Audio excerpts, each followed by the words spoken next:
What it do? What the business is? No, Jeezy this on is some. not- Oh, sorry. All It's right, not a rap song. Thank you. This is not verses. I know, This is our goddamn podcast. I feel like I am Mandii from 06. I don't know if you remember, but the songs that we're playing is when we were using our fake IDs to get into the club. When what's the name came on, Jeezy, I was so lit. I was drinking amaretto sours and twerking to this. So I do blame verses. Oh, my bad, you guys. For no one who's ever heard this fucking show and you clicked on it because the bananas in our mouths made you think this was a podcast for you. Welcome to Horrible Decisions. I'm Weezy. Welcome, y'all. This your girl, Mandii V, a.k.a. Tripod Mommy, a.k.a. Full Court Pumps, a.k.a. That Beach. So, I gotta drop the peg to stallion. I ain't gonna hold you. Why? I'm dropping it. Because you're not pegging? I'm not pegging at all. Like, it's not even gonna ever be an option in the relationship that I'm in now. And but now I also just don't like.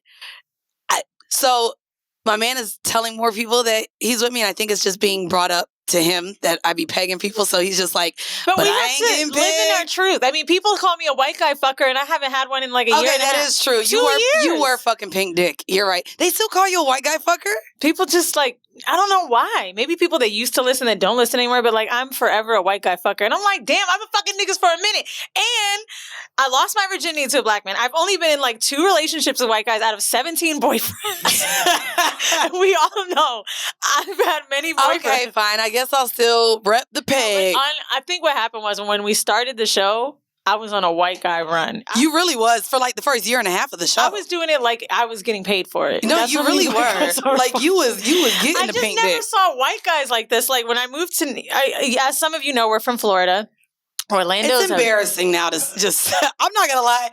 Like admitting that we're from Florida, it's like, oh, fuck. You know. But you know, y'all we lived get there when it was a blue state. And I just want to say, maybe was it a blue state? I voted for Obama.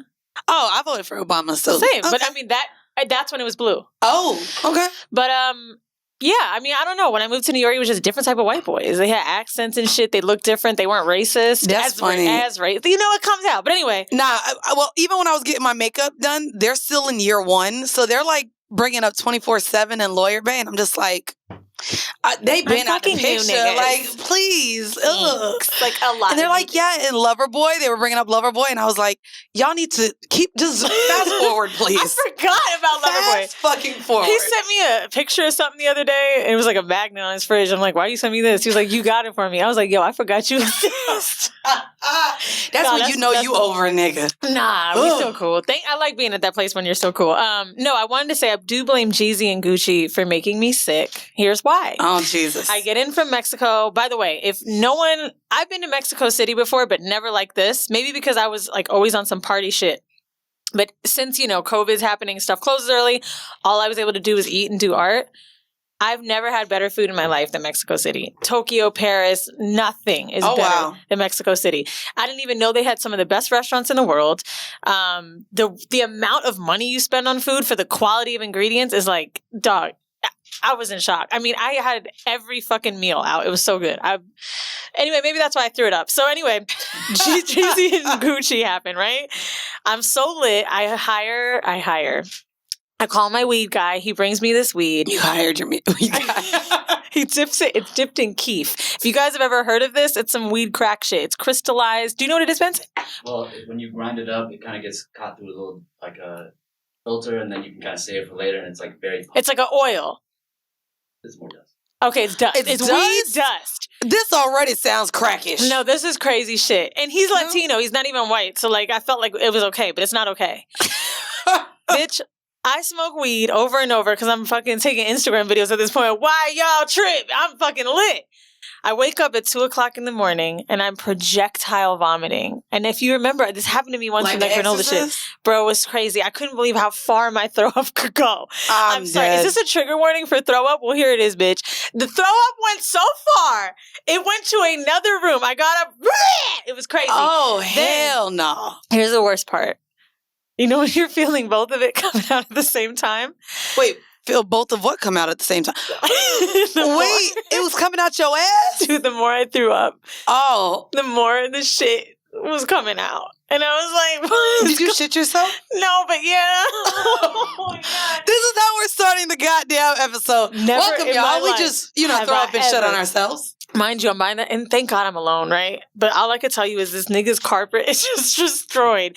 And how do I know how much his carpet cost? It was like $1,500 carpet, and I could see the throw up on it. And I remember throwing up in the toilet, looking at the carpet in the other room. I'm like, it's gonna come out. It's gonna come out. It's gonna come out. It's gonna come out. Everyone knows how much Old Bay loves his apartment and how neat and tidy he is, and particular he is about this shit.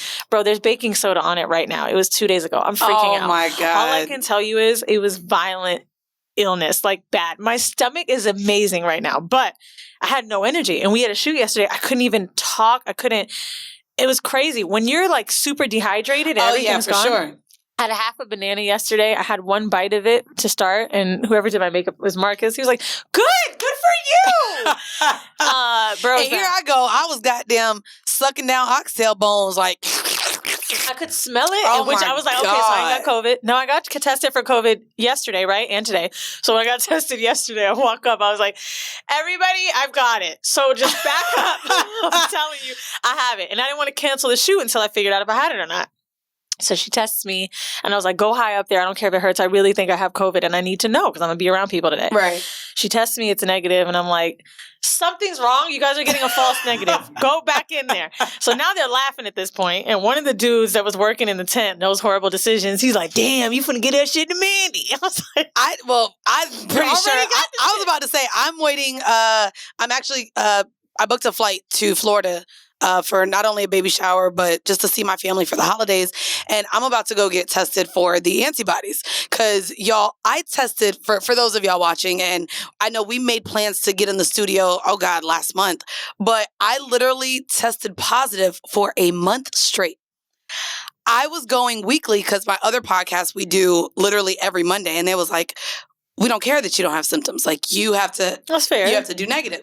And then, of course, in the middle of that, then Joe gets positive. So even though I'm still waiting on my negative, then Joe is positive. So then we really can't fucking go to the studio. And I just want anyone out there, even if you don't have symptoms, like I said, I had no symptoms the whole time. And I literally tested positive for an entire month straight. Like, I took a total of 5 tests. And it wasn't until the 5th test that I even fucking got a negative. So... just go get tested.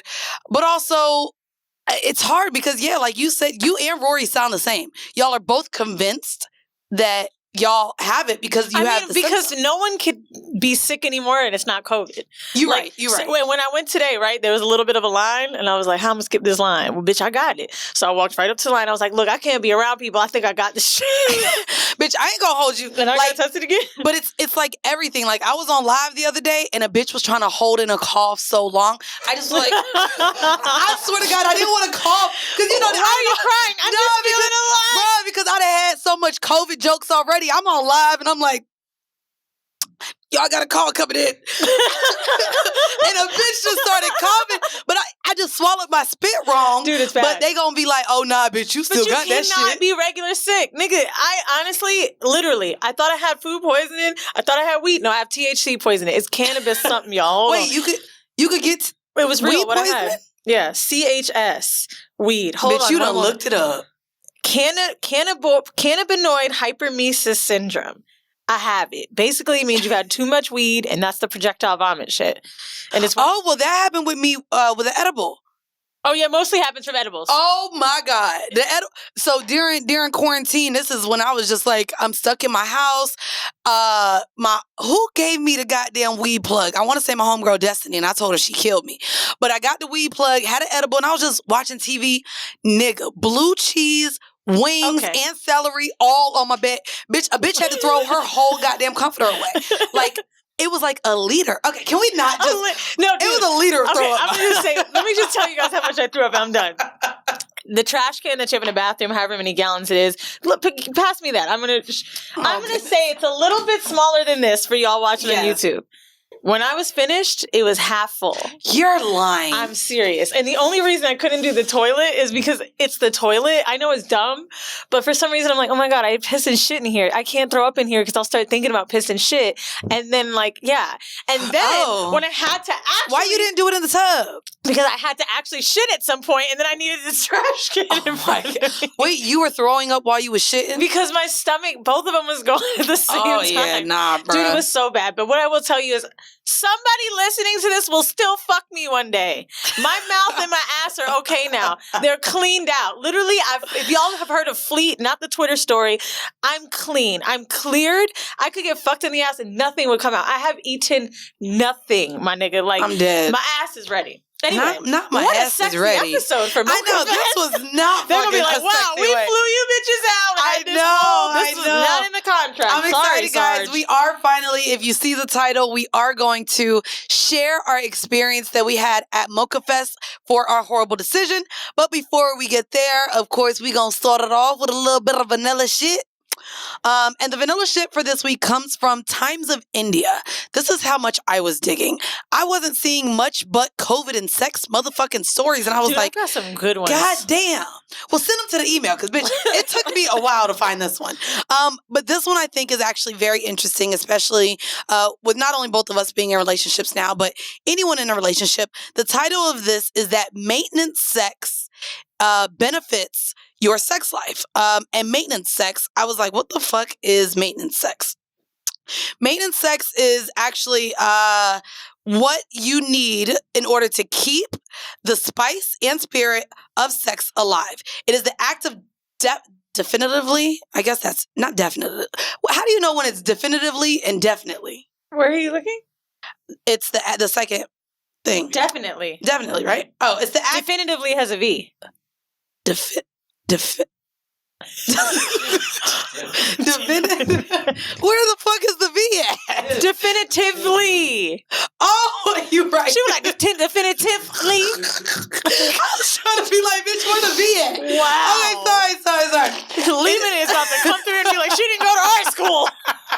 It is the act of definitely having sex even when you are bored or sluggish about it. More than many times, you may have wanted to go to the last season of your favorite Netflix show with your partner, but ultimately ended up having sex. You may have felt bored, but eventually ended up doing it. This especially happens in long-term relationships. This is so real. Where people do get bored with having sex, even once in a while. In moments like these, you have to just push yourself a little bit and go for the see-me sex session. Maintenance sex will surely increase your sexual desires and increase your overall stamina. The benefits of having a good old having good old sex are endless. Happy oxytocins released from orgasm can be euphoric. But basically, it's saying that if you fake it, you can end up liking it. This is true. If you've ever had sex with someone that I want to preface this by saying, like, obviously consensual, but maybe you weren't in the mood, they were more in the mood, and you're like, all right, fuck it. When you start moaning and then like actually getting it, like, you'll eventually snap into it. I agree. I don't like getting woken up for sex, but me neither. Hospital Dick is definitely a morning sex person. He would like love to fuck in the morning, right? And it's like, how do you waste a like perfectly good big dick in the morning? That's super hard, right? And I never wanted to fuck in the morning. But after a few pumps, I was like, okay, this is a fun ride. Like, I'll take it. I actually did that where, because I'm having so much sex, it's just like, I do kind of like for it to be a little bit more sporadic and not planned.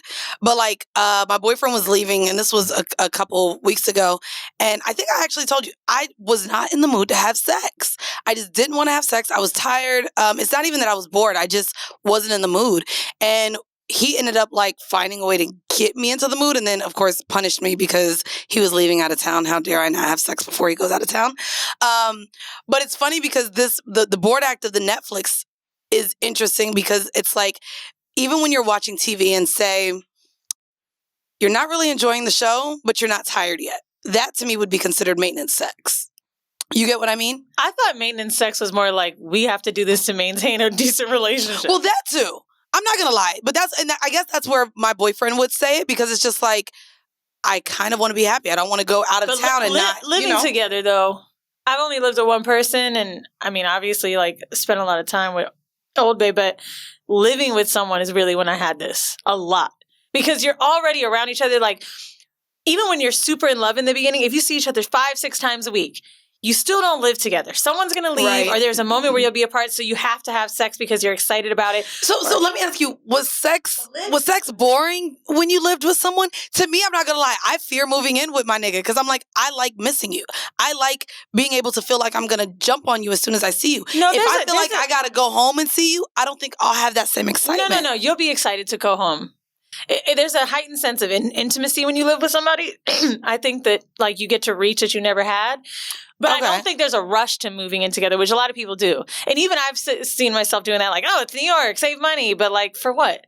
Right. Like, just enjoy your relationship. No, but living together, I think it was just, I got too comfortable. And a lot of us can attest to this. Like, I stopped being cute. Like, I didn't really dress up as much. I just bought a whole bunch of lingerie. But you forget to do that shit because you're home. So you're training yourself to like, when I go home, I'm chilling. Like, what do I need to get dressed up for? Instead of, when my nigga comes over, I'm going to get ready. That's how I used to act. And then when it was my house and your house, it was like, well, fuck you. I also just wanted to add, and this isn't the hors d'oeuvre, but it kind of just goes with maintenance sex and when you feel like it may get boring. Something that me and my boyfriend do a lot is we bet. We make bets on fucking everything. So we literally had a bet about the presidency, like who was going to win. He was convinced, like, just historically, presidents serve 8 terms. Like, I know this country, like a lot of people are still going to vote for Trump. So he was like, I thought Trump was going to. I would have taken it. I would have taken it. So I was like, nah, man, because I voted, so Biden going to win. And he was just like, you really think votes matter? So then we had the whole votes matter conversation. But anyway, so we made a bet. And I was like, okay, well, if Biden wins, you have to dress up in a Chippendales outfit and dance to Pony by Genuine for me. Did you buy the outfit yet? I bought the motherfucking outfit from Amazon. And mind you, it was like a $9, like, it's literally like cufflinks, a bow tie, and some drawers. Yeah. So, but I think it's fun and it's a way to spice it up, like to include. And his bet was if he won, if Trump won, he wanted a massage with 4 hands. So I would have had to find someone. That's actually a good one. Yeah. Have you ever had one? What? A massage with a 4-hand massage? You can get it at a spa. It's too much. Wait, like I've actually had it. It's like. It makes you wet? I was at like no. I was at like a Ritz or like some kind of spot like that. You can't concentrate on your back when someone's on your feet, dog. It's so extra. And then like, really? Yes, it is not pleasurable at all. Oh wait, well, he wanted it. Maybe if it's like you're gonna fuck. Okay. But no, like when I saw it, I was like, damn, it was a lot of money. But I was like, let me treat myself. Someone was on my shoulders. I just remember someone on my feet. I was like, can you guys just stay up together? And then like it was too much. I actually remember asking for a break. What? I'm telling you, it was terrible. And then like they have to get around each other, and then you hear the oil opening too much. It was too much. Oh well, luckily I ain't got to do it. Think of something with the bet. What was I going to say? Oh, shout out to one of our listeners. We had a few weeks ago, we talked about a Jenga game that you could buy on Amazon. So this guy wrote in, basic name, whatever. His name's Jason.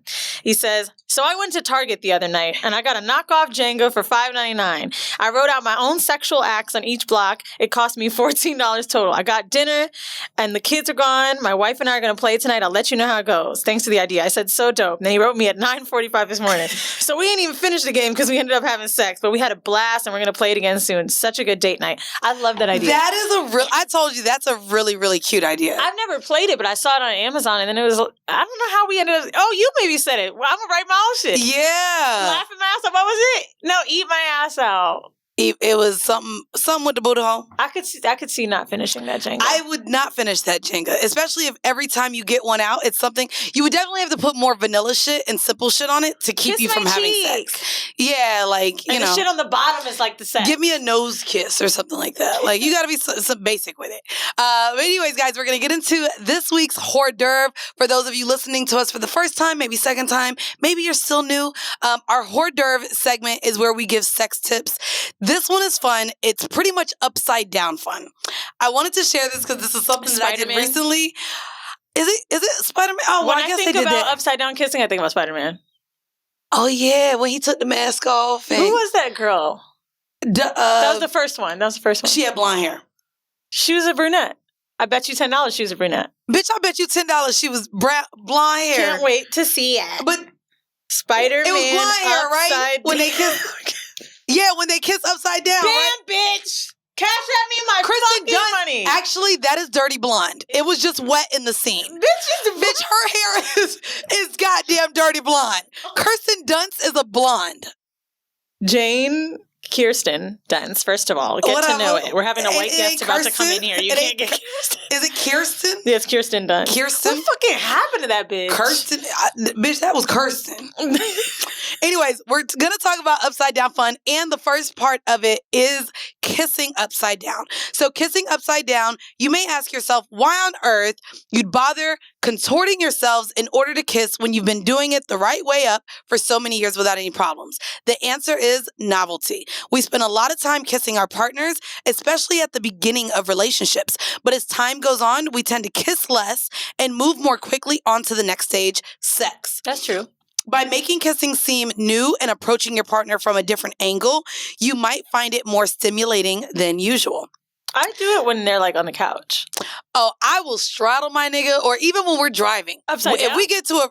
I'm talking about upside down. Oh, upside down? Not kissing. Upside down kissing. Oh, upside down kissing. So what we do upside down is what I'm going to share.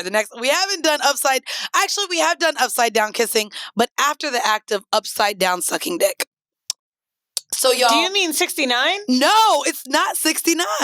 Upside down sucking dick. So basically what he'll do... Pick you up? No, he'll move my body to where I'm across the bed. My head will literally...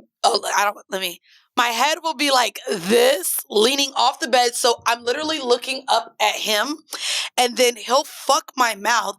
And what happens? I think of throat fucking when I think of that. Yes. And so what happens then, which I guess he likes so much, but y'all know I hate gagging, but it literally causes all of the spits. So clearly I'm not doing it with the lace wig in my head, but when I had my short hair, I didn't care. And so what happens is while he's doing it, all the spit literally just runs down my face. I just don't like when spit gets in my nose. I'm really not good with holding my nose. Like, I've dived off cliffs and I still hold my nose like a little bitch. Oh, okay. So I'm not gonna lie. If you ain't a good swimmer, this might not be for you. I didn't say that. I mean, I would say I don't want people to drown while we giving sex tips. No, you'll stay alive. But it is gonna be. And the thing is, because he's a dom, I know he loves that bitch. I'm damn near squirming. I'll throw my hand up and hit him in the chest. My throat is so sensitive right now from throwing up for 2 days. I can't even. Bro, I was gagging so much, nothing can. Like that. Oh, that's the worst. I can't even think about dick. And I love coming. I fucking masturbate twice a day. I don't care if I've had sex. Like, I love touching my pussy. I can't. This is probably the hardest episode. And you even saying that. Oh, you don't masturbate now that you have a boyfriend? I don't. Oh, it's so hard. You know what though? It keeps me wanting dick. Maybe because I see it. Like, the only time I masturbate is like within them 3 days. I might not see him on my period, and then even then I'm just like, okay, I can't do it on day 2 because baby, I like doing it when he's asleep. No, I cannot. And I'm just I also have a turn on about like. This is actually really fucked up to admit, but I've masturbated in so many places. I've masturbated in the bathroom once at, what was I going to say? It wasn't Gotham. You masturbated at your job. You told us that. My job a lot, but I was recording somewhere. Was it Andrew's studio? Maybe. I had some film. Andrew, you better go disinfect that shit. Well, the bathroom's not in his studio. It's in the hallway. And I was like super stressed out. I was doing some work and he let me use the studio. I had to fucking jerk off to like get over it. And there was a whole filming crew in the other room and I was like, I gotta get this out. No one knew. Get the fuck out of here. No one tells him. Or they're definitely about to. Hey, y'all, at Andrew Schultz and say he needs to disinfect. No. He needs to disinfect his bathroom because Weezy was in there fingering her twat. I would just like to say that I needed to get it out. I washed my hands, obviously before and after because COVID. And it was a nice empty bathroom. That is so crazy. Yeah, I'm just not. Where else? It's like I don't know. I used to love stayed in a room together once. What city was it? Was it Chicago where Vinny came? I had to go in the shower and masturbate. See, and I think... And you were on your period. Do you remember that? You were really sick. Oh, that was definitely Chicago. You, but I also had to come because you were annoying. Oh my God, Chicago. That's when I had COVID. So, bitch, I feel like... did I have it twice this year? Shit. I swear to God. Niggas love doing that. I love the memes that say, nobody. Black people. I definitely had COVID in December. No, that was me, bruh. But you know I swear it was so bad. The first reported case was in November of 2019. Yes. And when I got back from Puerto Rico, the sickest I'd ever been in my life was in October. I remember the day. It was like October. Nobody. I swear I was. Look, you doing it too, man. But I was like, but nah, could that have been it? Because I had the shakes and shit. I don't know how I made it through that Chicago live show. And for shout out to Chicago, that's definitely one of our top both cities. Chicago shows. No, I'm talking about the most recent one. I was talking about the one where we actually stayed together. That was 2 years ago. You were on your period, and we stayed at that hotel. It was me, you, and Vinny. Was I sick then, too? We were saving money then, so we didn't used to get 2 rooms like that. And you were on your period. Remember you couldn't come out with us or something? You were sick? And you guys went to Egg Slut in the morning? We did. Yes, I do remember that. Damn, what's up with you in Chicago? Wait, was that? Yeah, that was Chicago. I don't know. I'm ready to go back on tour, dude. I really miss, I don't know, like now, I've talked a little bit briefly about it. I'm working in TV and film and like, you know, getting to meet writers and talk about how to create jokes and stuff. Nothing is more satisfying than like improv in front of people. Nah, that shit was fun. It's just like... It was funny. It is so crazy because it's something I took for granted. Because I remember saying like, man, we going to take a year off. I don't like this touring shit. And now...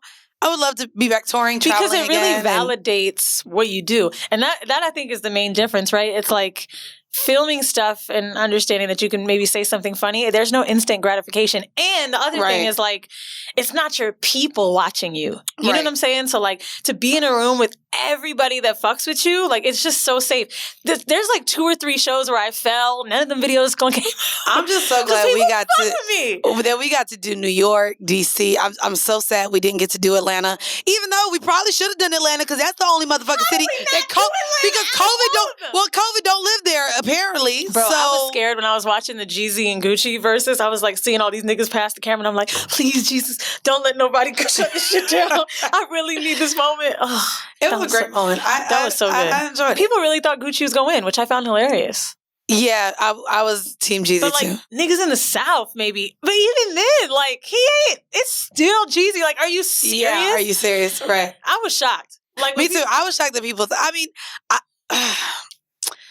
Mad New York people on my timeline when I'm a Dog came on, they were like, beat her like a dog. I'm like, yes, like fucking her beat a dog. I ain't gonna hold you. I thought it was beat her like a dog. Like beat that hoe. No, I don't want to say beat her like a dog. He didn't say beat it like a dog. He said beat it like a dog. No, beat her like a dog. Like beat like fuck. Then pass her to my dog. My nigga. Oh, stop! Wait. It's look up the lyrics. I feel a little bad now because when it came on, I was like, I'm a dog. Oh wait. Yeah, I mean, you could do that with his little. I really like. I mean, we was all saying DJ before this shit was so good. We were all saying she ain't even know it. And that was talking about slipping Molly in bitches' drinks. Let me see. Yeah. I'm a dog. I'm really looking for these lyrics. Where the lyrics at? Well, how could he have sang that song in 2020 if that was true? The same way Rick Ross said he putting Molly's in bitches' drinks and they ain't know it. I'm really looking. Treat her like a dog. Beat her like a dog. Beat her like a... Pass her to my dog. No, I think it's a sexual innuendo. I really do. Amanda, I don't. This is not, I'm not comfortable right now. I know you do, but it technically it's one of them things that we gotta watch and be like, ugh. Like, you know all the old shows on Netflix right now? It's a little cringy to rewatch some of these. Like what? Like Girlfriends. I don't know if you saw the episode. One of their friends had HIV. On season 3 only.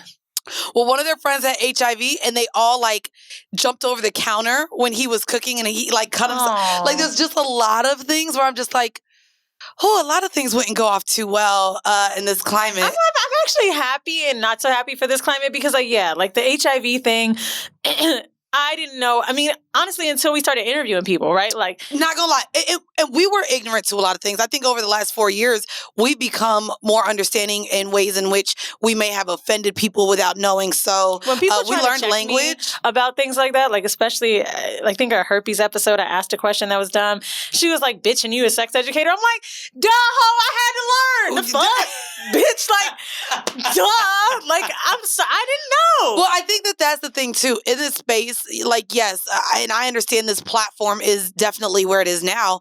But when we kind of started the show, we were learning with everyone else. Like, I don't think we came on here and was like, we know everything and y'all don't, so we gonna teach y'all. That's not. But you know how what? we did Unfortunately, and I guess I mean this in favor of us and against us. When you have a platform, people expect you to know it all. They do. Right? And it's like kind of how we put so much stake in these celebrities or influencers when they do something. It's like, they're fucking human too. We be wrong. This is also me trying to cover up all the dumb shit. Anyway, let's get into Mocha Fest, baby. Y'all want to get on us and be like, so y'all, and again, I just want to shout out to Sarge and shout out to everyone. What's his wife's at Mocha name? Fest. Damn. I don't know. Like her a lot. I do. She's so fun, and I don't know her name. I know. But shout out I clicked on her Instagram page just because I really like the way she says, hello, Jamaica lovers. She's just so sweet. Anyways, guys, shout out to everyone who came to Mocha Fest. For those of you, by the way, shout out to the Whore Hive. Siggy, we saw a lot of patron people. We saw a whole crew from Charlotte. Shout out to Charlotte. Charlotte was at Mocha Fest. There was a guy, oh my God, dude. And I can't remember You their really names. don't know who knows you when you're out. I got drunk and I started crying. I don't know what I was crying about. But Vinny and I were fucked up. And I was like, no, like, you don't understand what I'm going through. And Vinny went to the room to get me a cigarette or something. And the guy came up to me. He was like, hey, man, I was at your Boston live show. I heard you. I don't know what you're going through. I was like, damn it. No, seriously. I do want to shout out to everyone who came to Mocha Fest Cancun. That was our last live show of the year. How we had one in a pandemic, don't judge us, but we did it. It was outside. If that helps anyone, I don't know. It doesn't. But it was great. We got to do a live show. We had fucking cucumbers come out. We still played games. Like it was a fun time. I'm not gonna lie. It was also the hardest live show I think we've ever had to do. Because we can explain why. Yeah, we'll explain. Well, do you want to start Fest is with explaining? Yeah, an urban experience weekend. Let's go on their website. Let's do it real ad. Okay. So I'm gonna tell you what I learned from Mocha Fest. So Mocha Fest, basically, you buy a ticket and you get access to a bunch of events, right? Yes. Who Mocha Fest books popular DJs, influencers, everybody for it. Also, because I just hate the word urban. Let's see what they use. I thought it was in there. No. Mocha Fest is an Afro-American and Afro-Caribbean destination festival brand that promotes freedom and self-exploration. Oh, I read Urban Weekend somewhere, so I was wrong. Well, come on, Afro-Cuban. So basically, Horrible Decisions was one of the acts, right? And from what I know, they haven't really done shows before. And Mandii and I are very particular about only doing theaters. We're very particular about never doing a show with standing room. If you guys have ever been at a show, we're always fucking yelling at security. I think the DC show was like, no. Why are people standing up? Oh, whoever the assistant was, Jennifer, find more chairs. Because basically what happens is we will not sell a venue ever over the amount of chairs, right? Our first live show was like that, and we would never do it again. But people will take up a table, and it'll make the people that came alone not feel like they could sit there or whatever it is. So we knew that it might happen with Mocha Fest. But what I think we weren't ready for is for how I wasn't ready for everyone to be in a pool. No, I wasn't. Well, I wasn't ready. So y'all, we actually did our live show upstairs at the bar. And everyone was in a pool. So mind you, this was also, I want to say, our first live show where bitches was smoking hookah and ordering bottles of 1942. This was Atlanta. And bitches came up to me with the Clase Azul bottle talking about, come on. And I was like, oh, I can't. And I was, and it's probably why I fucking came back with COVID. Bitch, you know what? I actually have a photo, and maybe I'll put it on the Horrible Decisions page. I'm like, this has to be the exact moment I caught COVID. And I want to show you because what they were doing was spraying champagne. Oh, I did say no to that. Into the mouth. But only because I knew it would get on my face. And my makeup, I felt like was really cute. A little Mexican lady named Rosa did it downstairs. This is me saying, give me COVID. Oh, wow. I have one of those photos too. I have it. I don't know if y'all can see it from there, but yes. So let's talk about what Mocha Fest is, right? Yes. So they do it in a bunch of different cities. The particular one we got to do was Cancun, which was great because y'all know I'm living in Mexico. So I was like, bam, this is the airport you go through for Tulum.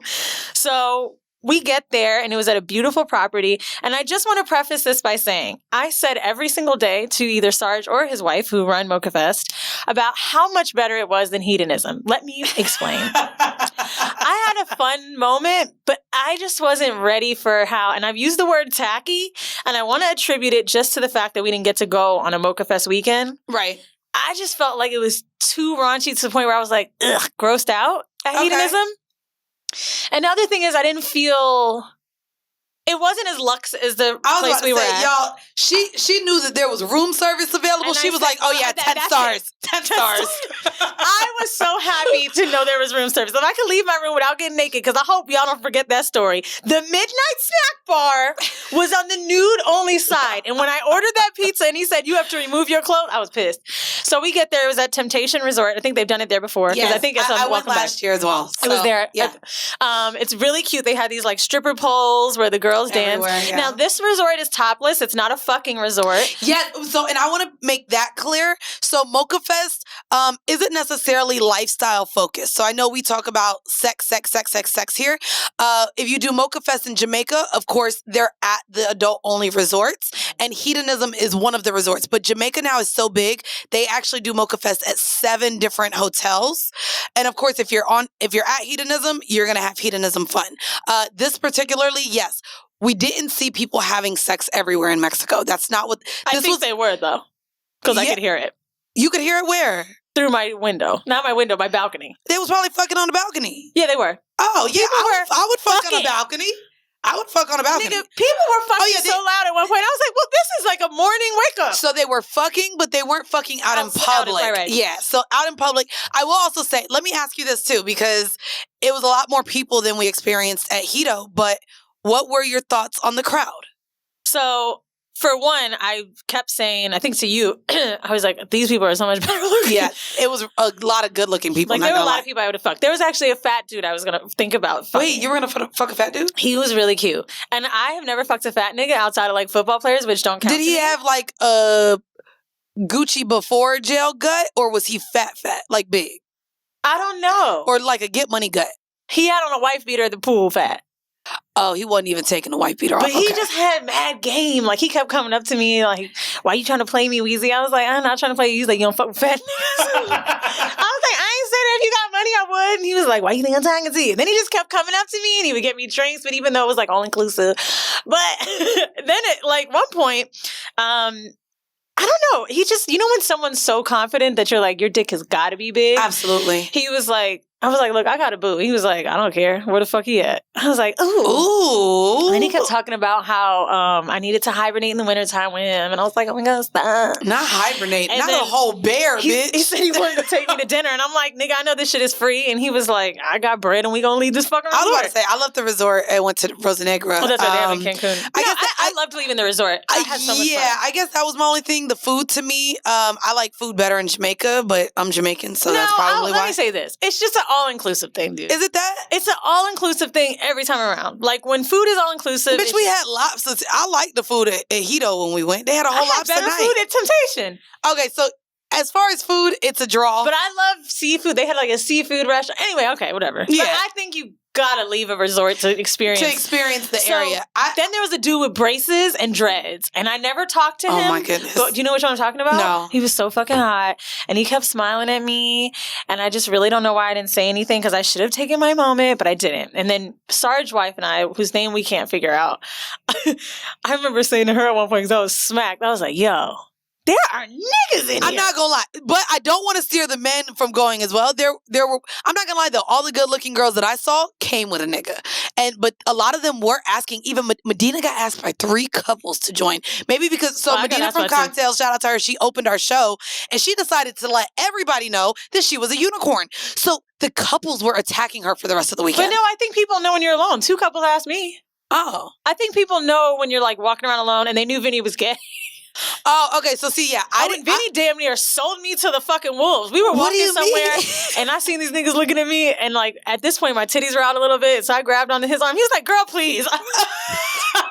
He always lets me go. We were walking around fucking Playa del Carmen together, and this guy was like, "You're a lucky man." He was like, "No, I'm not." I will say for the places next year, if you know the travel restrictions definitely lift, this was a good time though. Yeah. I had a good time. Me and my homegirls, the entertainment. I needed it. It's kind of like, you didn't like the entertainment? No, I said I needed it. Oh, yes. So me and my friends don't know why, and this was right before our fucking live show. Why I decided to sign up, I don't know. So they had Flip Cup. Now, I ain't gonna hold y'all. Y'all know Flip Cup to me is a white person college game. But I was like, oh, bitch, we got it. But my acrylic nails was so long. I was like, listen, normally I'm good at this game. I was giving my disclaimer. So we're at the pool, and it's 4 teams against the entertainers. Mind you, the entertainers play this all the time. Oh, yeah. So, of course, they going to beat everybody, right? Wrong. Bitch, me and my friends, shout out to all my homegirls that came with me. We won.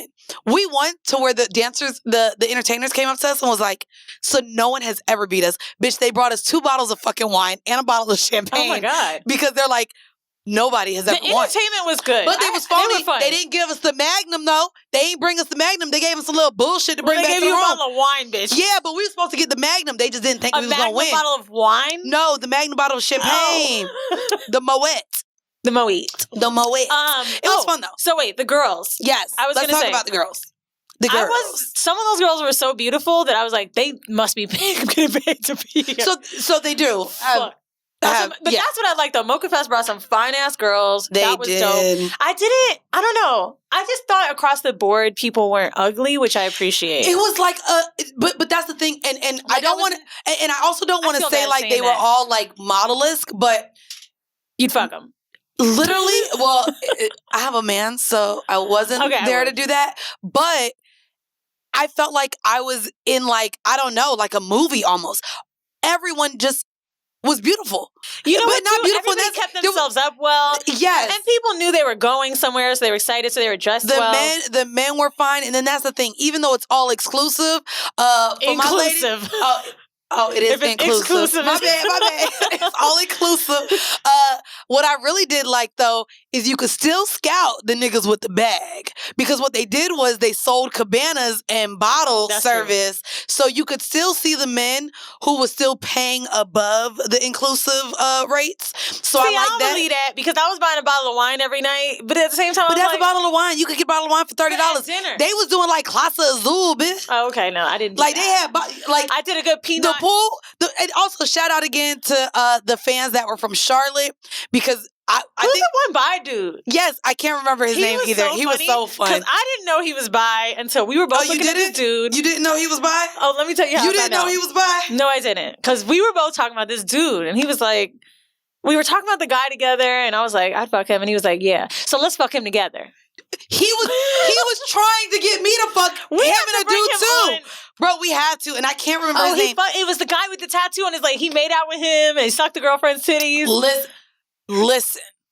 If you are you and you hear this, please reach out to us because even if we gotta phone him in, I have a video of him in my phone. I'll post it. Bro, he was so much fun. But and that's another thing that I did like. I will say for anyone listening to this who's a part of the LGBTQ community, it was a mix. Mm-hmm. In Cancun, I felt like you did have like I didn't feel like Vinny felt uncomfortable. No. And like I said, we met gay, not gay. They were bi guys.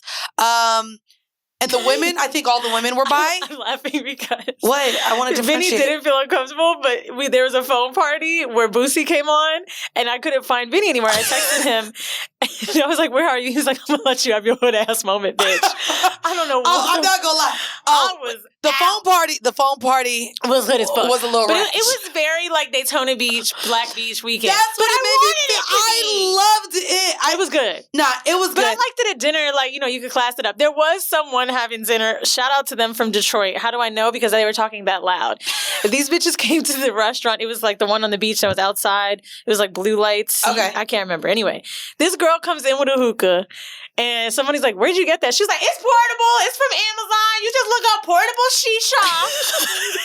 Yeah. Mm-hmm. She's like, "I'm from Detroit." And I was like, "Damn, this bitch loud as fuck." Nah, they really did. But I did like that too. They did. They had the hookah options. They had the upsell options as far as the bottles. The people were it was a good time. They did a great job hosting. The staff was good. But also, y'all know I love a little Mexico. And then also just everyone involved with Mocha Fest just made sure everyone was having a good time. They actually were very put together, and I will tell you guys this. Listen, I feel like anytime we do advertisements, I'll try to be as honest as I can, much like I was. Oh, you was with the Hito episode, I sure was. I'm sorry. We ain't lying to y'all. We gonna let y'all know what it is. I was very impressed, and I want to say this as openly as I can without being that bitch, but sometimes we all assume when events are Black, yeah, they will not be put together. I not one moment wasn't impressed at how timely things were, when it was wristbands that needed to be done. Yeah. Any questions, even from a booking perspective, Mandii and I have been booked for largest of venues.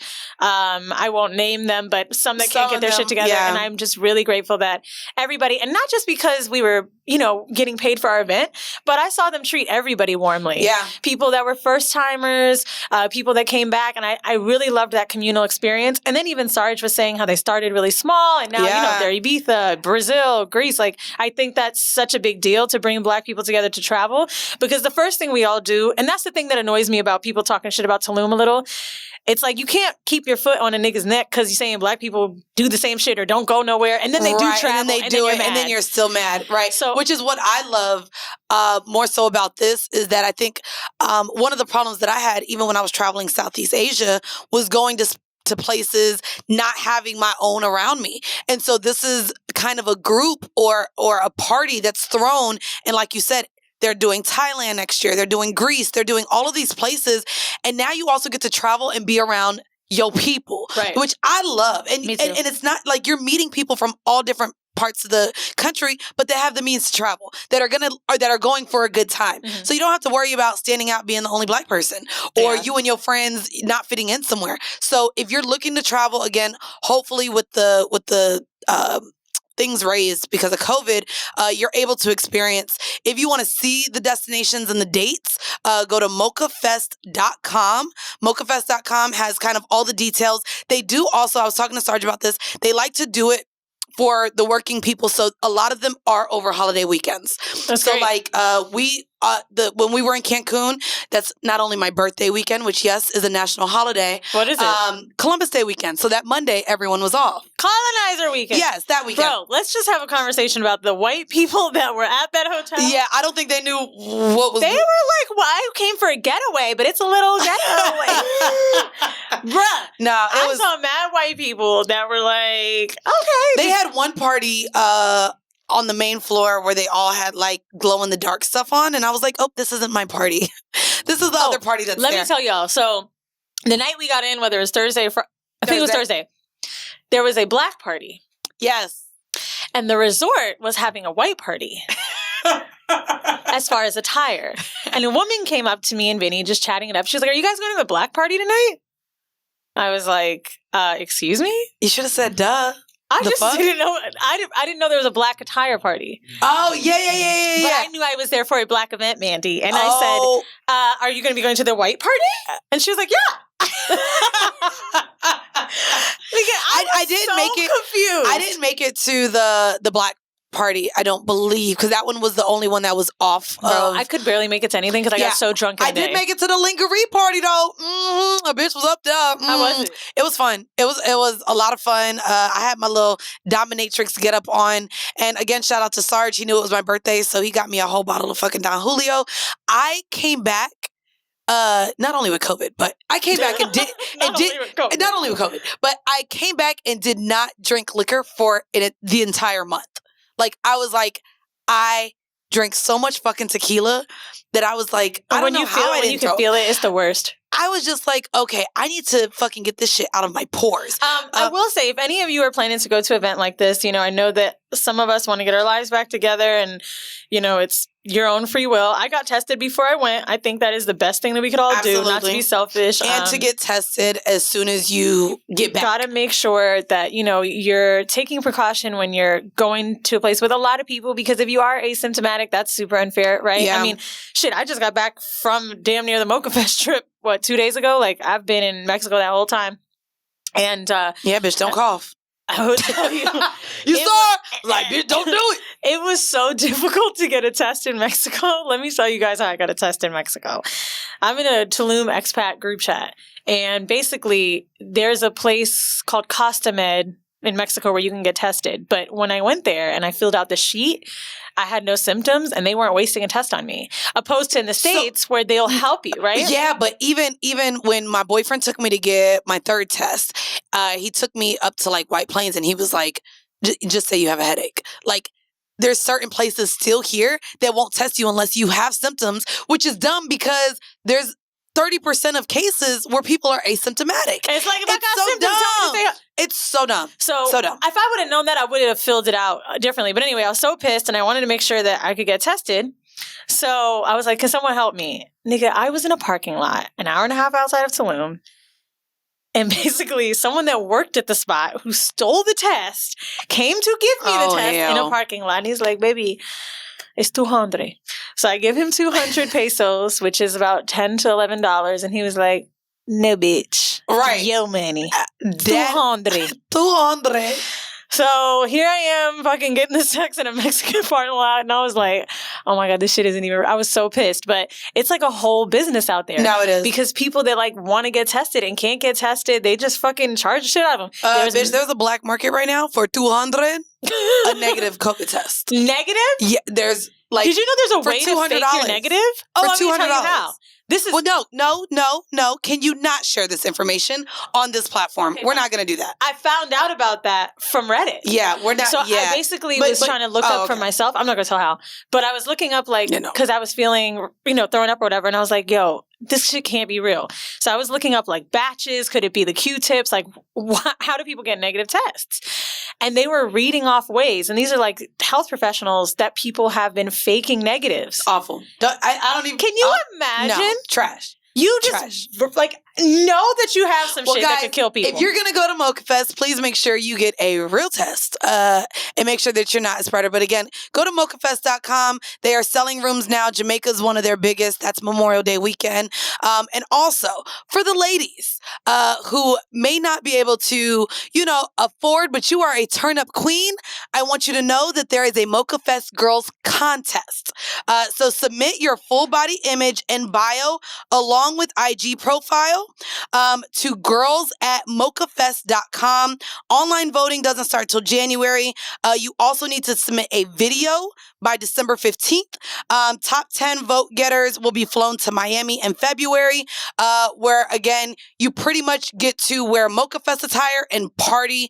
You get your flight covered, you get your hotel covered, and the winner gets $2,500. And dick, maybe. And dick. But also, I'm going to be hosting I get to judge the contest. So that's in Miami, February 19th. But submit now. That is, let me give y'all that email one more time, girls@mochafest.com. So if you want to be a Mocha Fest girl, and pretty much they just need you to turn up, pour liquor in people's mouths, and get the party started. That is it. So go ahead and submit that as well. And now we're going to go ahead and get to our motherfucking whole meal before we get out of here. So our home mail is basically mail from our host. Okay. Yeah, pretty much. But this one, I don't know if we can call her a hoe because this is from a virgin. This shit really made me upset. This is okay. Save it. It was kind of dark. It is a little dark, but it's. I want to talk about it. Hello, Mandii and Weezy. I am a 22-year-old virgin girl from Detroit. And I am ready. No, I'm not waiting for marriage. No, I don't have any insecurities. Just a poor black girl who was raised on the double standard that girls have to wait for the quote-unquote right man while boys are free to experience during adolescence. 2019 was my first year of officially dating. And this year, I almost lost my virginity twice. But both guys ghosted me in the process, and I never heard from them again. Now I'm officially sick and motherfucking tired of being a virgin, and I want to find the best, richest candidate possible. I recently got my dance card and was trying to find a potential seller in the strip club. But these underground rappers annoy the shit out of me. And I'm really trying to speed up the process of finding someone. I've tried escorting/dating websites, but everything online seems so fake and dangerous. And truly, I'm tired of waiting. I haven't told anybody this because I feel like literally nobody can relate because everyone is and has been sexually active. But I get suicidal thoughts daily, all because I feel like my parents failed me and that I was set up to be a failed, awkward social experiment to society.